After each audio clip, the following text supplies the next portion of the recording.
কেনাকাটা এখনো পুরোপুরি শুরু করি নাই। আজকে কিছু কিনলাম, জাকাতের কাপড়-চোপড় আর মুরুব্বিদের জন্য কিছু করেছি। নিজেরটা একদম লাস্ট টাইমে কিনবো। আগেরবারের চেয়ে একটু বেশি, এর মধ্যে অ্যাডজাস্ট করে নিতে হবে। ডলারের দাম বাড়ছে, সবকিছুর দাম বাড়ছে, ক্যারিং কস্ট বাড়ছে, দাম তো একটু বেশি হবেই।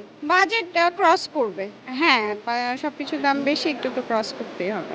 আমি থ্রি পিস কিনছি আর শাড়ি কিনবো, এইগুলোই আর কি।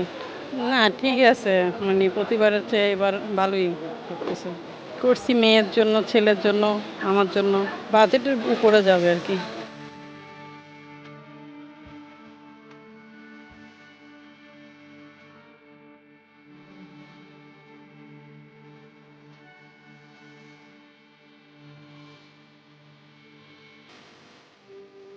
সাথে ছোট বোন আছে, এখনো কিছু কেনা হয় নাই, মাত্র আসলাম, এখনো দেখতেছি।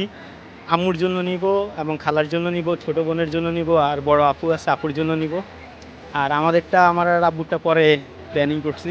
এখনো যতটুকু দেখলাম, বেশি দেখা হয় নাই, তার মধ্যে এখনো বলতে পারি না যে আসলে এমনিই তো বর্তমান সব কিছুর দামটা বেশি।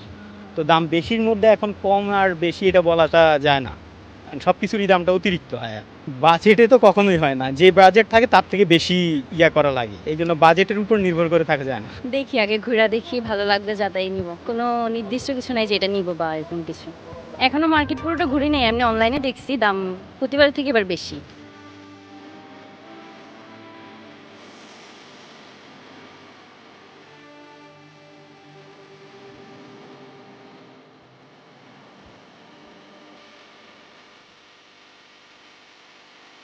মার্কেটে বেচাকেনা কাস্টমার অনেক কম। আগে যেমন দামি শাড়ি বিক্রি হচ্ছে, এখন সে দামি শাড়ি বিক্রি হচ্ছে না। শুধু একমাত্র কম দামি মানুষে গিফট দিবে, এই কারণে কিছু কেনাকাটা হচ্ছে। এছাড়া কোনো আমাদের বেচাবিক্রি নাই বলতেই চলে। এই আপনি নিজে যদি দেখতেছেন মার্কেট যে পুরা ফাঁকা, মার্কেটের অবস্থা কি? খুব শোচনীয় অবস্থা মার্কেট। এবারে একবারে মানে নিম্নমান বাজেট রীতিমতো বলা চলে। খুবই খারাপ অবস্থা। মানুষ দ্রব্যমূল্য নিয়েই কি নিয়ে চলবে, নাকি মনে করেন যে পোশাক-আশাক নিয়ে চলবে?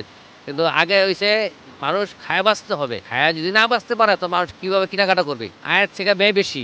এই যে নরমালি শাড়ি দেখা গেছে ১৫০০, ২,০০০, ২,৫০০, ৩,০০০ অথবা ১,৫০০, ১,০০০ এই রেঞ্জের শাড়িগুলি বেশি বিক্রি হচ্ছে। কিন্তু তুলনামূলকভাবে বেচাকেনা খুবই খারাপ। আপনি নিজেই তো দেখতেছেন যে মার্কেটে কাস্টমার নেই। অবস্থা যে পরিস্থিতি খুব খারাপ।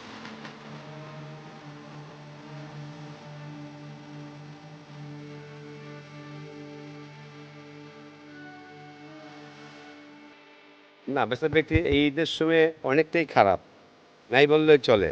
কিন্তু এত খারাপ যে মানে ধারণা করা যায় না। এত টাকার মাল নিয়ে বসে রয়েছি, কোনো কাস্টমার নেই, খরিদ্দার নাই। হয়তো এখন টেনশনে পড়ে গেছি, সেল নেই। খারাপ মনে হয়, দেশের অবস্থা মনে হয় বেশি ভালো না, অর্থনৈতিক অবস্থা খারাপ। আর সব জিনিসের দাম বেশি, মানুষ কেনাকাটার জন্য অস্থিতিকরা কিনে না। এই শাড়ি শুড়ি কিনে না, কিন্তু কিনে মানুষ সব খাওয়া পড়ার দাম বেশি। মানুষ সব কিছু মিলাইয়া সমস্যায় আছে, যার ফলে কেনা বেচা খারাপ। বাজেট ১,০০০-১,২০০, বেশি হলে ২,০০০ টাকা। দামি শাড়ি বিক্রি হচ্ছে না, যে একটি শাড়ি গাদোয়াল ২০,০০০ টাকার উপরে কিনা, খুব কম লোকে কিনতে চায়, কিন্তু হাজারে একজন দুজনে কিনে। তা আমরা কী করে খাবো? কত টাকার মাল নিয়ে বসে রয়েছি, একদম শূন্য খাতা, এখন সেল নেই, এখনও বই হয় না। আমাদের কী অবস্থা দেখেন, আমাদের এখন করুণ অবস্থা, মাথায় ভারী আমাদের। ঈদের বেলা সব আশা করি সারা বছরের একটা ঈদে পাওয়া হবে, কিন্তু এইবার তো করে কিছুই হলো না, আমাদের এখন করুণ অবস্থা।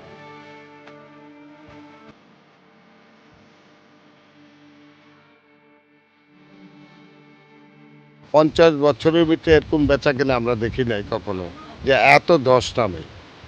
তো ইনশাল্লাহ জানি না সামনে আমাদের কী হবে, বলতে পারি না। অর্থনৈতিকের ব্যাপার স্যাপার আছে, হয়তো বা এটাই হবে, এছাড়া তো আমরা কিছুই বুঝি না। তা তো জানি না যে ক্রেতারা কেন কিনে না। এবার খুব নিম্ন শ্রেণীর বাজেট, একে তো বেচা বিক্রি না, তারপরে বাজেট অনেক কম নিয়ে আসে। যেরকম শাড়ি কিনা ৬,০০০, দাম বলে গিয়া ১৬০০।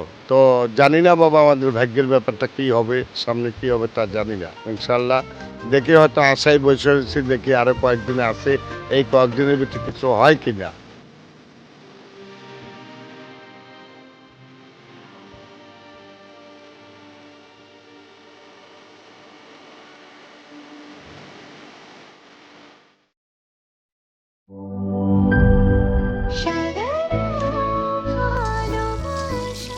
স্পেশাল মানুষদের জন্য মজাদার ম্যাজিক মাসালা ফ্লেভারে মিস্টার নুডলস, স্বাদ নাও ভালোবাসার।